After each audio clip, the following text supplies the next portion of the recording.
And for more on finance, we're joined now by James Gerrard from financialadvisor.com.au. James, welcome back to the program. Tell us about home batteries. There's pretty big rebates available at the moment. Does it finally stack up to get a battery in your house?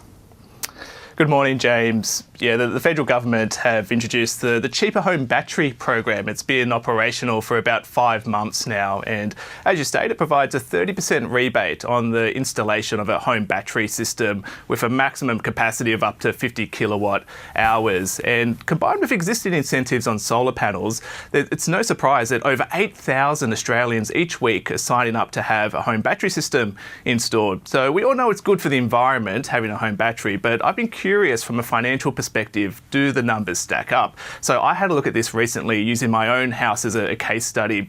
So my household, we spend about $4,000 per year on electricity, which is a little bit higher than average, but it's also a bit concerning because we've got a relatively large solar panel system on our roof. But the problem is that my kids are at school during the daytime, my wife and I are at work during the daytime, and when the sun goes down, that's when we come home, and that's when we turn on lights, use air conditioning, use appliances. And that's where this mismatch occurs, because when the solar panels are cranking, producing electricity, we're not there to utilise it, and it's at night time that we need that electricity. So during the day, we're getting 4 cents per kilowatt hour from the electricity company to send power to the grid, but at night time, we're spending over 30 cents per kilowatt hour to draw electricity from the grid. So on that basis, it seemed to make sense to get a battery system installed. And so I had a look around at the different providers, and the battery cost can be anywhere from $5,000 up to $30,000.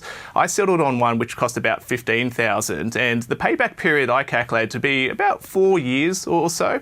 And I didn't stop there. I also looked into what's called being a virtual power plant. And what that means is that you can sign up with certain electricity companies, and they'll draw electricity from your battery at night time to send back to the grid, which is a peak period. And because it's a peak period, you get peak rates. So your excess battery energy you can send back to the grid and get up to 30 cents per kilowatt hour back. So I calculated that would give me a few $1,000s extra per year back. So overall, the battery, it should last for at least 10 years. That's what the warranty is, that it'll retain 80% capacity after 10 years. The solar panels, which I'm looking to upgrade as well, they have a 25-year warranty attached to them as well. So overall, after 4 or 5 years, you should be in the black and be doing pretty good if you get some solar panels and batteries installed. But I would say, last tip there is get a lot of quotes, because this area is really hot, and I've noticed that some of the providers are charging quite high prices to take advantage of unassuming consumers. So make sure you get a few quotes before you go ahead with any battery system. Yeah, that's really good advice. And of course, it depends on your family as well.